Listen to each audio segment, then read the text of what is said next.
नमस्कार. पिक्चरमध्ये पाहिलंय सगळ्यांनी. खरी वेश ही आहे. हा आहे बहादूरगड, उर्फ आता झाला धर्मवीरगड. पेडगावमध्ये आहे, श्रीगोंदा तालुक्यात. ह्या गडाचं तसं पहा, मी पिक्चरचं आता आभार मानेल, कारण त्यानिमित्ताने हा गड किंवा ही जागा लोकांना आता कळेल. तसं अनेकांना माहिती आहे जे गड किल्ले करतात ते, पण जे सर्वसामान्य लोक आहे ज्यांना इतिहासाचं फारसं काही माहिती नाही, त्यांच्यासाठी ही खूप चांगली गोष्ट आहे. हीच ती वेश होती की जिथून ज्यावेळेस राजांना कैद झाली संगमेश्वरला, तिथून राजांना इथे घेऊन आले.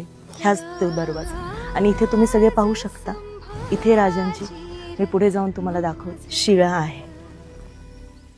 खूप सुंदर पद्धतीने आता इथे यांनी हे सगळं बनवलेलं आहे छोटंसं. पण प्रयत्न करा, इथे येऊन दर्शन नक्की घ्याल. ही वास्तू जेवढी यातनांनी